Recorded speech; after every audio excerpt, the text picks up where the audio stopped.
The worst horror movie I ever saw was fucking great. Welcome to This May Hurt a Bit, if that's still the name at this point, a podcast about horror film franchises.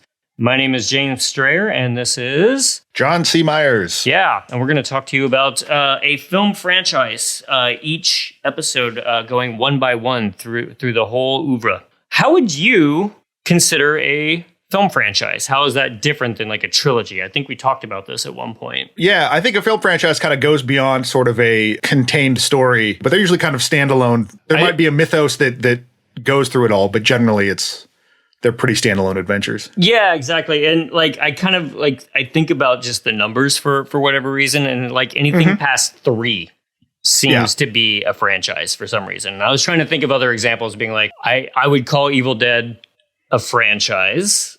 But it's got just 4, if you consider the remake and the television show. So that kind of like sneaks into franchise world, I guess. I think generally too, like, and this has changed over time, but you could mark off by the numbers because they would be like Friday the 13th, right. Part 2, Part 5, whatever, or Nightmare on Elm Street 5. I mean, I guess the idea for this is just the fact that I remember when I was living with roommates, John and Michael at the time, and we were all big horror fans, and it would be kind of that idea of like, oh, have you guys seen, Wishmaster?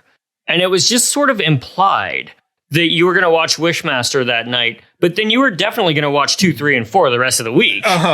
Once you start, there's no stopping until you get through all of them. And I think a lot of fans, you definitely know your Jasons, your Freddys, and all that kind of stuff. But when was the last time you watched like Nightmare on Elm Street Part 8? Or Part 7 or something like that. Like, I want to get like deep into the weeds of this. And I think that's where, even though we love it, it may start to hurt a bit, once you start revisiting. Well, and that's a little bit where I'm getting more interested in that, how these things start from perhaps labors of love in some cases. You have, let's say Hellraiser, for example, that it was Clive Barker striking out on his own, trying to make a movie after a different studio screwed over him on Rawhead Rex. Right. And wanted to do his own thing. Or even Sean Cunningham, the director of Friday the 13th, sort of cynically going, hey, I like Halloween, let's do Halloween. And how it goes from that to this giant corporate behemoth. Right. That is, particularly in the case of Hellraiser, right, just a lifeless corpse that they keep pushing along. Like, what happens there, and how you can kind of see that happen, if you can see that happen in the series as well. Right, and Hellraiser is the perfect example because like that one is literally done. I mean, not anymore. Thankfully, we're coming to a big crux here, but I think it was just the Weinsteins were just pumping out direct to DVD Hellraiser movies just to retain the rights. Yes. They just wanted the rights, but they didn't want to do anything good with the rights. Yeah. They would repurpose crime films and throw Pinhead in there for literally 4 or 5 minutes and call it a Hellraiser. Yeah, it seems like old Italian movies or something like that, where it's like, we're going to call it Aliens 2, and it's about people spelunking. But there's aliens in it, and so technically we can call it that, The problem is, I'm part of the problem, because every time they released a new Hellraiser movie, I was renting it, Yeah. I've seen them all. And so they made my $5 at the DVD store at the time, and so I contributed to keep watching it. But like I don't know, it's like that completionism thing, right? But there's also a sort of purity to that, I guess, where it's like I said, like what you're seeing, and so you're like, hey, I like this. Oh, is it just more of this? Okay, cool. And in a lot of cases, particularly in the more slasher genre, they don't have to get much deeper than they already are. It's usually just like, well, how is he going to impale someone this time? I do love, where they just sort of throw caution to the wind and just add to mythos as it goes along, because sometimes they do want to do something different. But like, when watching Friday the 13th, he's a regular old slasher. At some point, he's like a death elemental or something like that. He's a reanimated zombie at one point, so those kind of like tracking the lore of that kind of thing is kind of fun too. Same thing with Michael Myers and what happens with him, or just the weird twist they put on it to try to keep it fresh can be kind of interesting. Or just when they go just off the rails, like Texas Chainsaw Massacre: The Next Generation, or I think that was number 4. Right. Charting some of that journey as well. Yeah. It can be kind of fun. Yeah. Do you have a favorite of these franchises at all? Not really. I mean, as a kid, I was a scared little kid, so I did not watch a lot of horror movies until a little bit later, and I didn't come to really appreciate them until much later. I haven't seen all the Friday the 13th. I haven't seen all the Nightmare on Elm Street, so I'm looking forward to those, and just some of the weirder stuff like Leprechaun. How are there so many Leprechaun movies? Why are there so many Leprechaun movies? I'm a little bit curious about that. Just some of the other ones where you go, you had made a list of existing franchises, and you're like, what? Why are there more of those? I am fascinated to look into that. So I wrote up this big set just to like really drive home the fact that there's some legs behind this idea. And I started laughing to myself because I thought it was very important to not just only write how many films in each franchise there was, but I wanted to write them all out, their full titles. And when John wrote back to me, his first reaction was just, how are there 15 Puppet Master movies? Yeah, that's wild. Yes. I mean, that's too many Puppet Master movies. Yes. Now, I had all my questions answered it too, but that's fine. Right. So yeah, like that is half the fun to me, is just like going through the slog of all of these. Yeah. I mean, I think like I'm certain that I've seen all the big ones, Friday the 13th and Nightmare, the aforementioned Hellraiser. There was a period of time where there were several Hellraisers released in like the period of like maybe 4 or 5 years or something. My favorite, which is titled Deader. I just think that's a hilarious name. Yeah. But it's not like I've watched a lot of these in recent years. Like every once in a while, I'll have the urge to like throw on Friday the 13th Part 2 or something, because that one's particularly good. But some of these I just haven't seen in forever. That one is actually, Hellraiser is probably the one I'm looking forward to the least. I saw the third one first, I believe. Okay. But then like I fell in love with the first one. Yes. I absolutely love it. And then there was one Halloween I was just doing a marathon of, Halloween watching horror movies. And I'm like, all right, I'm going to do all the Hellraisers. And I made it to 4. And I made it about 45 minutes into 4 and went, nope. Yep. I'm stopping here. We are breaking that streak, sir. Yeah. So I'm not looking forward to it, but at the same time, it's sort of like, all right, this is a pain I should probably experience. Like, which is perfect for Hellraiser. Yeah. I guess. Yeah. Your suffering will be legendary when you get to Hellraiser Deader.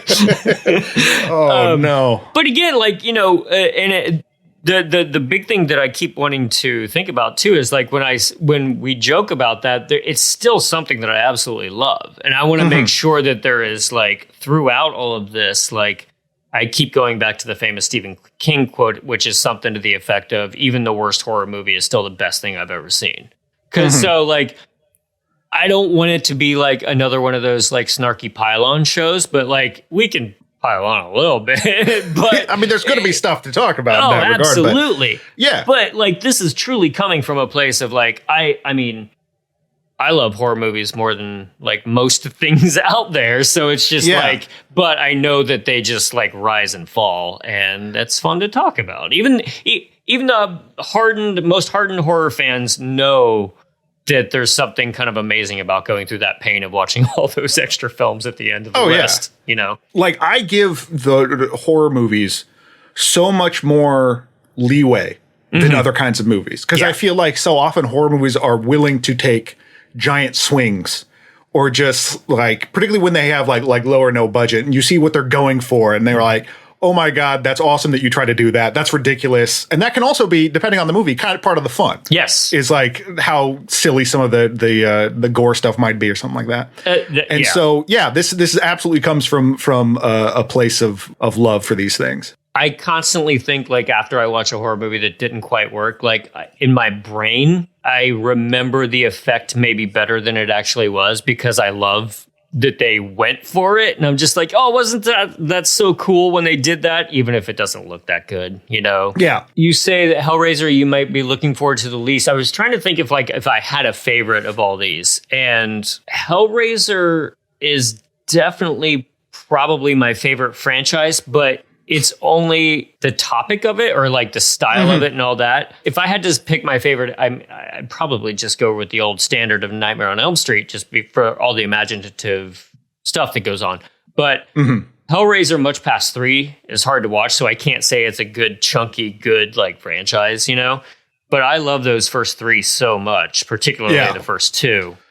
3 I didn't like as much when I first saw it, but I think I've come to like it just for the humor factor going on. And there's stuff like, you know, in general, I'm not a huge fan of slashers. Yeah. Like as far as like the stuff that actually scares me, that's pretty low down, but I still can enjoy them enough as a kind of movie or whatever. So some of those I'm not as like stoked as like Nightmare on Elm Street. I'm a little bit more excited by just because that used to scare me so bad when I was a kid. Just because the idea of someone getting into your dreams or whatever. Don't fall asleep, kid. Yeah, exactly.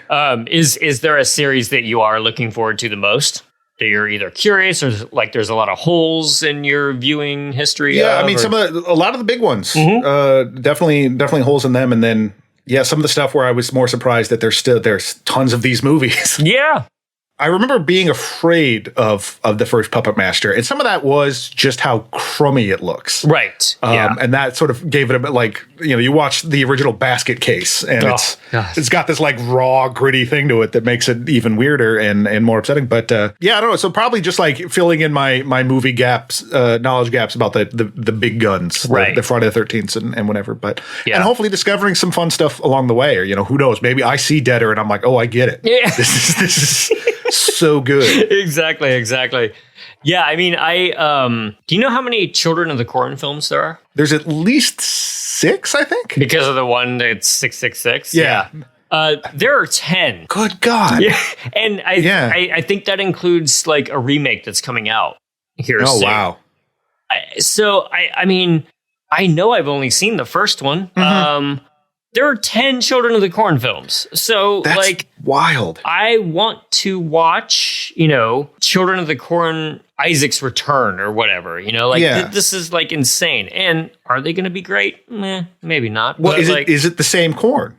That's what I want to know. It could be a different cornfield. Right? Are there different, or is this a franchise children thing where they're like, they have corn all over the country, or is it one cornfield that keeps doing this? That is one troubled town. That's the case.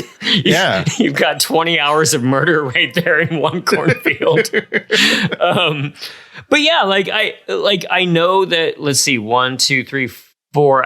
It's either the third or the fourth Children of the Corn movie. I think it's like Naomi Watts is in that. So it's just like, yeah. So see stuff like that. I'm so excited to discover. Yeah, it's like we all kind of know, like, you know, Paul Rudd is in Halloween 6. Like, that's great. But Naomi Watts, wonderful actress. Yeah. Children of the Corn Part 4. So making this list was definitely like, I mean, I've seen quite a lot of them, but, you know, we're up to 12 Halloween films. There's 9 Saw films, you know. And how many Amityville horror films are there? 20. That is, I'm not looking forward to that. Yeah, I know about the one where there's the evil lamp. I'm looking forward to that one, but I've seen none of those. Right, and see, that may require a little bit more parsing, because I think that word just gets thrown around a lot. So you, like, for all I know, it's like Amity werewolves or something like that. Yeah. You know, so I just think that it's like a recognizable word that's not necessarily part of a cohesive like structure. Sure, like you like there's a number of Bigfoot movies, but they're not related. There you go. Like you're not going to the creators of Bigfoot versus the Illuminati are not the same as perhaps other Bigfoot movies. Right. There are, however, 8 Howling movies, and I've seen I think up through 5. I'm not sure. Which one? What's the Wallaby one? Like where they're the Australian one, is that 3? It's either 3 or 4. Yeah. Okay. Because I've seen part of that one in the first 2. So that's 2 is fantastic. 2 is something else. It's so good. Another thing I was thinking about is just like, and it's partially related to what you were talking about earlier on, is just like where these start really well and then they just sort of like go down. Like all of the great ones, like Hellraiser is an utterly fantastic movie. Texas Chainsaw Massacre, unparalleled. Like it still makes me super uncomfortable to watch. Yes. And every time I watch it, it's going to be kind of fun to like fire up these part 1s and be like, oh man, I love movies. And just go through it. And then, whew. Hellraiser in space. The whole thing just turns us into such Luddites. Yes. That we're just like against the written word and exactly. destroying Gutenberg presses. Right. I'm very excited for this. Yes. Yeah, I mean, I'm trying to think if there's anything else, just any initial... I talked a little bit about my background in horror. What is yours? Yeah, I mean... I was very much I grew up reading mainly science fiction and fantasy, but a few horror novels here and there. I think a really formative movie for me was Aliens when I was 10 years old. And that's not quite horror, but it is for a 10-year-old, definitely. Oh, it's sure. still kind of horror, It's definitely like creatures and whatnot. Yeah. That remains my favorite film of all time. And so I think that kind of set me off. And I remember my dad showing me the final 20 minutes of Alien after I told him that I saw Aliens at a sleepover. So I started watching anything that I could, and I definitely did the whole like sneak downstairs and watch stuff in the middle of the night. Like I read the TV guide, and I was like, "Ooh, Wednesday at 1:30 a.m. they're going to play an old creature feature," or it was the first Jason. Now, granted, these were all like on television, so kind of like edited and stuff, but still, I loved seeing that stuff as a kid. And then by the time I was 15, like, I saw Eraserhead, and that kind of like broke my brain open as far as like what movies could do. And that's not quite a horror film, but it definitely set me down the path of like, I want to find gross stuff to watch, Yeah. Yeah. Yeah. It's definitely like, it's not a genre I really grew up too much. I read a lot of Stephen King, and I started reading Stephen King like pretty young. But as far as like movies and stuff go, I was probably more afraid of it than. So I didn't really watch too much until my teen years, and usually then a lot of that was sort of to be wiseacres and make fun of it or whatever. Which is funny because there was, and I'll probably tell the story again if we get there, but my friends and I just being like, oh yeah, let's get a bad horror movie to make fun of. How about the Texas Chainsaw Massacre? I bet that's real dumb. Yeah. And then just almost immediately just shutting up and quietly watching the whole movie being like, what did we do? Toby Hooper grabbed you by the throat. Just unlocked some forbidden portal we were not supposed to. I mean, I still feel like when I watch that film, like it's something I'm not supposed to be seeing.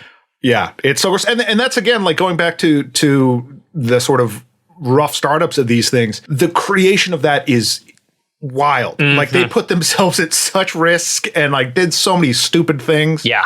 And so talking a little bit about that stuff too is fun. And kind of seeing how for good or ill, how that can affect a movie. Right. Yeah, I mean, and yeah, I'm sure we'll talk about it, but we both read that Gunnar Hansen Chainsaw Confidential. I just read today, and I think I read this a little while ago, but like that's been optioned for its own film. Like they're going to make like a making of, but like a narrative style. Yeah. And it said, this is being approached as a dark comedy. And I'm like, that might be a little rough. Yeah, there's a certain amount of like I don't want Toby Hooper to like come off as like, well, he's kind of goofy, but he makes these weird choices where it's like, no, he did some awful things on that set. Yes. Yes. And like the dancing with the chainsaw at the end, he was aiming for Toby Hooper. Right. And I'd have to see the movie, but yeah, I'm a little, that could go a number of ways. Exactly. So I don't know. Yeah. But I bet it's better than the new Leatherface that's coming out. Yeah. Well, we're going to watch it. Yeah. Oh, great. Yeah. I mean, I'd be watching it anyway. I mean, so I'm going to watch it well before we get to the Chainsaw series myself. So yeah, I mean, we're going to start with Friday the 13th. That just seemed like kind of like an easy, I wanted to go more obscure at first, but then I was like, no, that's like the biggie. Like, let's just do it. You know, it's violent. It's funny. It's got everything that your 12-year-old like mind would like be looking for in there, you know? So plus it covers, a lot of ground, like for, the first half of the series, at least staying in general in Crystal Lake, but then, he's in Manhattan, he's in space, he's in hell. Yeah. Right. But I guess, a good question is, do we save Jason versus Freddy as like a capper after we do Nightmare? I thought of that question that I was going to get to, and I do think that we should keep that one till after we do Nightmare, because I think it's only fair to Freddy. It's only fair to Freddy, because I do remember when that came out, how stupid excited I was to see that movie, and those same roommates that I mentioned earlier, we watched every Friday the 13th, and we watched every Nightmare on Elm Street that had been released up to that point in the weeks gaining up there, and we were so pumped for it. And I just remember telling one of my friends, Libby, at the time, she had no interest in horror movies, and I was just like, Libby, I seen so many dead teenagers in the last 3 weeks. And she just goes, you could have done something about that. Save them by pressing stop. Exactly. So yeah, we're gonna just jump into Friday the 13th and just absorb it. I got this. I've been trumpeting physical media a little bit more lately over the last year, just because like streaming, like you never know, like what streaming service is going to be like, well, our rights ran out. You can't watch that this week. Like, damn, you know? Guess what? It's back on Stars. Right. Yeah. So like I got a smoking deal on this like beautiful, who put this out? Scream Factory Friday the 13th box set. And I'm pretty stoked to like dive into that and all the extra special features and stuff like that. So seems like a solid one. And, you know, for the, if we get any listeners that would be interested in this kind of thing, I think that's an easier start than, say, the aforementioned Wishmaster series. You know? Right, yeah. lot of deep lore and knowledge you need to have before you tackle Wishmaster. Right. And we will. Yeah, and then, you know, hopefully won't just be us. We'll have some guests on here and there. Yeah, should be a good time. Yeah, I was definitely going to mention that. Like, I would like to get some other people. We are, you know, two boring straight white dudes, so I think having some other people who have I am an exciting straight white dude. Right. I'm excited by you. But Thank you. But yes. But you know, getting some other people in here that would have their own stories and their own attachments to these films, especially when they have certain themes that I definitely can't speak to. I for example, I have never been murdered. That's true. So I can't speak to that. Yes. I hope you bring that to the table. Yeah. So if you've been murdered, please get in touch. Yeah. Yeah. I feel comfortable talking about it. Right. So yeah, we'll do these. Like, I guess we haven't even really decided like if we're going to do this once a week, once every 2 weeks. Yeah. I can go either way. We'll figure that out. We watch enough movies that I kind of feel like if we get into the groove of things, we may even like want to do like newer films or for a Patreon or something like that. So, you know, we're both giant Twin Peaks fans. So will we talk about that at some point? Ew. Oh, yeah. I just thought to myself, like, ew, Twin Peaks is definitely not a franchise. Well, yeah. I mean, technically, no, because there's only 3 seasons, but then there's the movie, so that's technically a 4th thing. Yep. So that could be a franchise. And you got the missing pieces in there, too. So, yeah. But yeah, we're just going to start with Friday the 13th. And if we get enough people listening that they want to kind of like let us know, like I'm a little bit wary of putting this kind of power into listeners, but like if we get enough people listening who want to vote on which franchise we take on next, like that would be kind of fun, you know? Yeah. Maybe we'll get to those 15 Puppet Masters before we expected. Or like that's it. It's just Friday 15 Puppet Masters, then audience just drops off. Like we got what we came for. Yeah, exactly. You know, America loves Puppet Master. Right. All right. Well, I think that's about it for now. Yeah. Unless you have anything I'm satisfied. No, I'm looking forward to this. This should be a lot of fun. And I hope you join us for the fun. Yeah. Not you. I mean, I know you will, but I mean the audience. Have to. Yeah. I've made this commitment in blood. So yeah, we're going to take a look. And we'll probably by the time this come out, we'll have set up all the usual like things where you can look for us at. And hopefully just you at least download the podcast. All right. Well, we'll talk to you next time when we tackle Friday the 13th. Part 1. Bye-bye. Bye-bye. This has been a Two Penguins media production. It was produced by James Strayer and edited by John C. Myers. Logo by Ethan Kimberling and music by Michael Arthur Holloway, who you can find at Bandcamp. Follow us on Instagram at thiswillhurtabitpod and on Twitter at hurtabit. Email us at thiswillhurtabitpod@gmail.com. And if you're so inclined, rate and review us on your favorite podcast app, and we'll see you next time.